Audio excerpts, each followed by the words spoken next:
Hey, Damien. Hi, Caleb. Uh, Today, I'm calling just to ask you some questions about the Slow Streets program. And I see you're outside on the streets outside the church. And so how are you doing today? I'm doing great. Yes, I'm right here at Federal and Clarkson, which is right where one of the starting points for where the Slow Streets map will begin this Friday, September 18th. Awesome.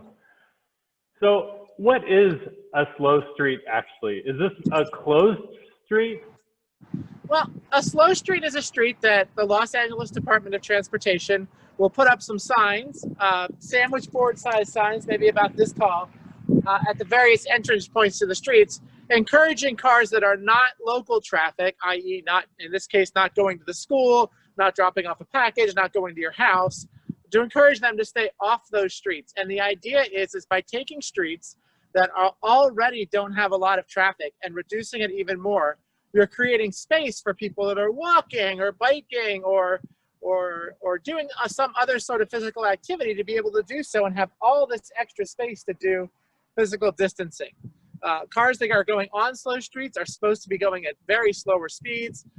Again, it's supposed to be local traffic only, and it creates just an even safer environment than we already have here in Northwestdale. We don't have a ton of fast moving traffic, but we do have some.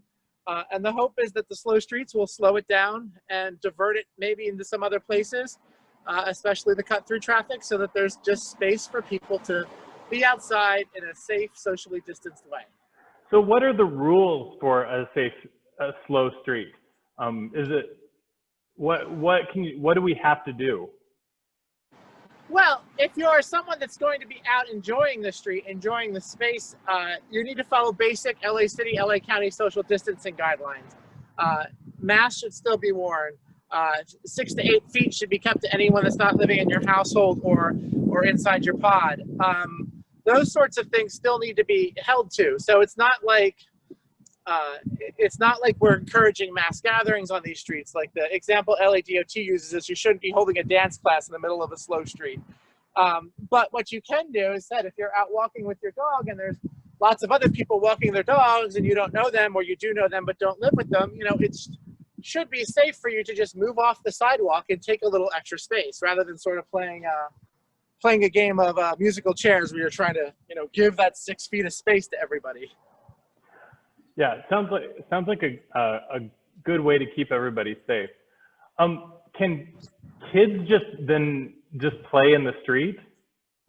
No, I mean, again, we're not closing the street. The barriers that are going up are sandwich boards about this tall, if you can see me, about this wide.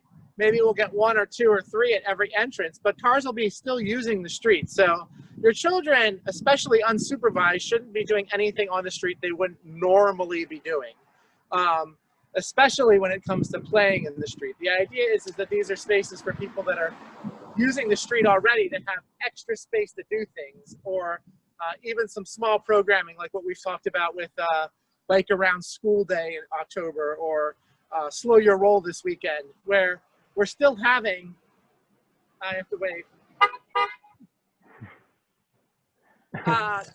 That's a Richland parent who lives right at the corner of Federal and Richland, and so his street will be included in Slow Streets, just part of it, because it doesn't extend north of Richland, and his family is looking forward to doing this. They were one of the supporters from the start.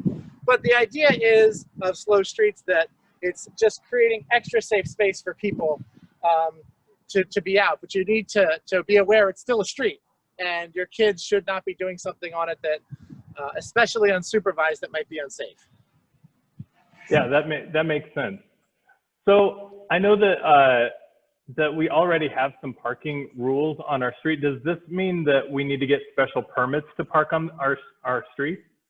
No, absolutely not. I don't think there's any of the streets in our area even have preferential parking districts already, although I could be wrong. But no, parking rules, street cleaning rules, if the street cleaning ever comes back,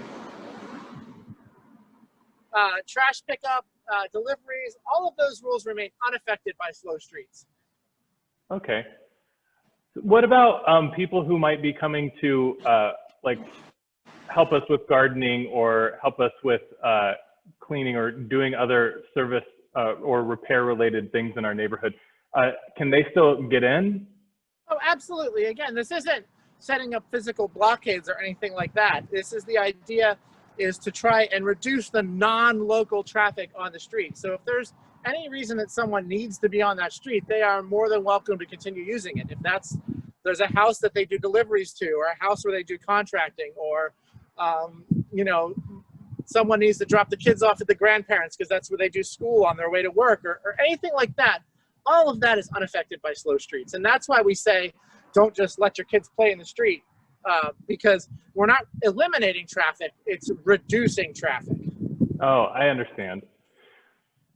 So can you tell us just a little bit of background about how this idea for the slow streets came about and what our process was to get the program here in our neighborhood? Sure. Back in mid-April, the Los Angeles Department of Transportation announced a program similar to ones we've seen in Oakland and in other areas of the state and country, where they were trying to restrict traffic. And some of the other cities were far more aggressive than Los Angeles's plans, where we just have these bollards. Some of them are actually using gates and such, which we're not doing here. Just bollards to try and restrict, not gates or extra policing to enforce something. But the slow streets is something we're seeing in other cities and different methods of trying to slow or reduce the traffic. When we got word that such a process was underway in Los Angeles, we looked at the rules. We saw that any community-based organization could apply for slow streets for their area. So we came up with a proposal that we workshopped internally. We called the Richland Loop, which looped around the school. And we brought on to help us design it some members of Richland's Booster Club and some community members and even some staff at Richland. And the reason we did us and Richland is our parking lot is literally right there, and Richland's parking lot is 2 blocks that way. And in the early days of quarantine, it was not unusual for those to be 2 places where you saw lots of kids recreating. You still see it now, not quite as much since school's been back in session, but at the time it was really a hot spot. And you would often see families showing up to use those areas, seeing there were other families already there and leaving right away. So we thought this would be a great way to expand on that area. Once we had a draft plan, we took it to the community. I ask you to go back in time in your head to late April, early May, to what it was like then. We didn't feel comfortable doing any sort of face-to-face meetings. We didn't want to do aggressive flyering because that sort of thing was still being discouraged by the county. So what we did was we used online communication to the best of our abilities. We used the neighborhood's listservs, the neighborhood email lists, Nextdoor, Facebook, the Richland school communications that were available, their social media. I feel like I'm missing something, but we basically did all the online outreach we could and asked people to continue to spread what we were doing to friends and family. And we got a lot of feedback, after which we actually modified our loop so that it wasn't as focused on our church and the school, and included some of the other neighborhood streets. And then we took that proposal after about a week of workshopping it. And I kept track of all the comments that were very favorable, that were unfavorable, that were neutral, and kept a spreadsheet of them so I could make sure we weren't doing something that the community didn't like. And the final proposal was overwhelmingly popular with what we got off of all the various online outlets we tracked. I kept track of it all in a spreadsheet. And we submitted it with a presentation to the city. The city actually got back to us in July and said, as they had been refining the program on their side, it got to the point where our program that we submitted was too small. Other areas were submitting larger proposals. They had limited resources. At this point, there's been over 300 applications for slow streets programs. And the one that was approved was for our area was I believe the 26th one. And so with that in mind, we discovered from LADOT and from our city council office that there was another proposal right on the other side of Barrington for 5 or 6 city blocks over there. And they recommended that if we were amenable, that we combine our proposals together. And we were a little nervous because we weren't involved in the outreach for that proposal. We didn't know what had been done and wanted to make sure that that community that part of Northwest Dale was as involved as our part was. But after talking to the people that did it, we felt comfortable. And so we merged our proposals into one proposal. And we found out a couple of weeks ago that that proposal had been accepted. Now, just because it's been accepted and going up doesn't mean that outreach is done. We have flyered all of the area that is getting, like any street that's getting a slow street has gotten a flyer in the past couple of days. And after the slow street's in, DOT is going to give us a link for surveys for people to respond on whether they like it or don't like it. And we will continue to hand out flyers with that information and continue to hit the social media with that information to try and get that out, because we want to make sure that this proposal works and that we have all the right streets selected, because obviously doing online only does exclude a portion of the community from the process, and we're sorry about that, but they can still get involved, and DOT has made changes to slow streets programs in other parts of the city. So we hope if something's not working, that we can get it working.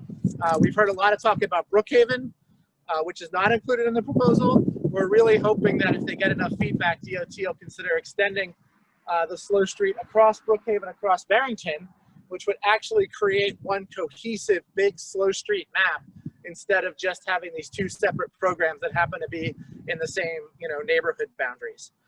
So we have our fingers crossed for that. But in the end now, we submitted the proposal and we've, told the city we'll make sure to continue to flyer and put up the signs.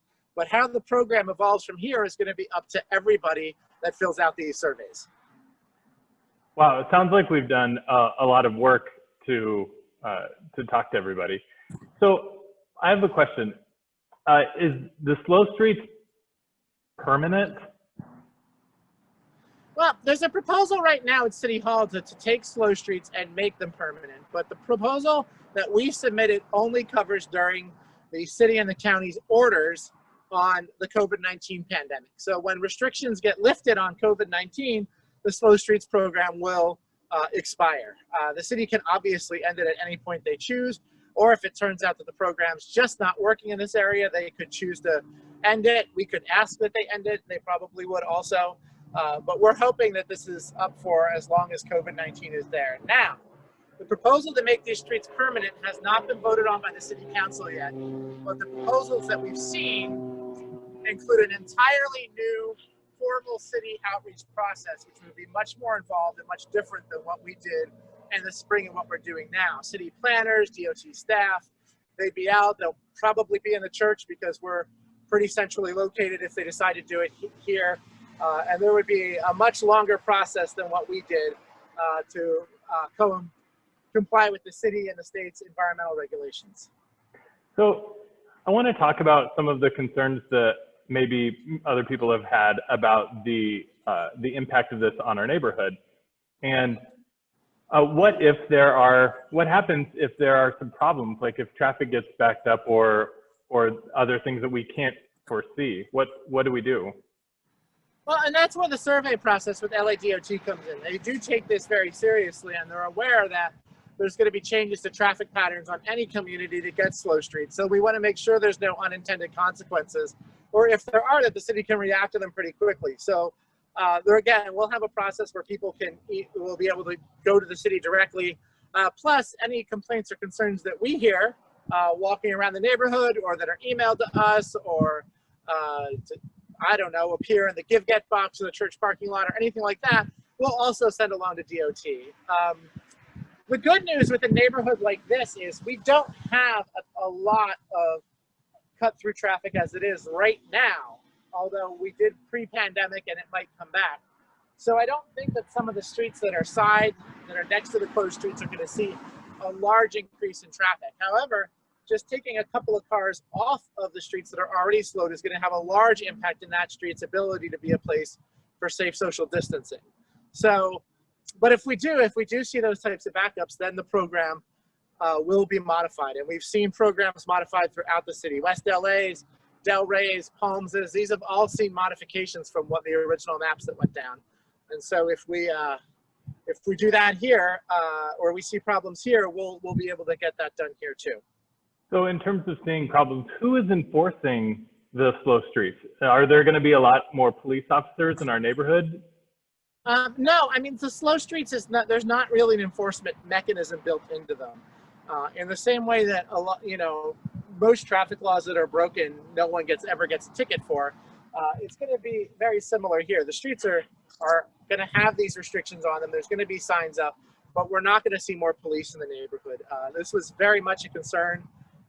As Slow Streets was rolling out in large portions of the city, it was at the same time that a lot of the unrest was going on and the Black Lives Matter movement was protesting. And we wanted to be very clear that this was not a program that was about bringing more enforcement into our neighborhood. It's about a program of encouraging traffic to stay off streets where people are recreating or exercising. Yeah, that makes sense.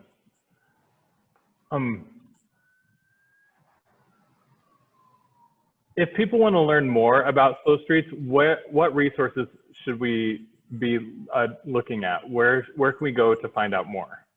Well, there's a long link to an FAQ that the Los Angeles Department of Transportation has put out, but I would recommend, if you're looking to do it online, to just run a search for LADOT and then the words Slow Streets in quotes, and you should get a link in one of the first three that'll go right to the city's official website. We have a webpage at the St. Andrews website, especially for that. If you go to www.standrews-wla.org, it will take you right there. That's www.standrews-wla, as in West LA.org, and that'll take you right to our webpage, and there's a link to the FAQ. Or you can email me at my personal email address, and I'm happy to do my best to answer your questions, which is thedaymen@gmail.com. And again, thedaymen, @gmail.com, and I'll try to return your email as quickly as I can. Give me about a day, especially if it's a weekend. So I know that this program is going into effect this weekend. Can you tell us about what the launch is going to look like? Well, again, in the era of social distancing, you don't want to have a large event for a launch. And we got together a group of residents and Richland boosters and church members the other week to try and come up with an idea of what a fun event would be. And what we came up with was sort of an unofficially, we're calling it Slow Your Roll. Unofficially meaning it's not an official city event, but we're just encouraging people to come out and explore the Slow Streets areas and take some pictures and tag them with the hashtag Slow Your Roll NW. Slow Your Roll NW. NW standing for Northwestdale, which is the neighborhood that we're in right now. It's all around me is all Northwestdale. And again, we hope people just come out, enjoy the area, enjoy the Slow Streets, take some fun pictures. We love to see families. We love to see grandparents and kids and parents. We love to see single people. We really love to see dogs, apparently. I'm not a dog person, but I've heard rumors that we have several in the neighborhood and in the church. So come on out and try to enjoy the space and take some pictures so we can show everyone how Slow Streets is working. Damien, thank you so much for answering my questions today. And thank you to all of the committee who's worked so hard on this proposal and getting this project for our neighborhood. I think it's going to be great, and I can't wait. Have a good afternoon. I got a lot of time planned for biking on Friday. All right. Bye-bye. All right. Bye-bye.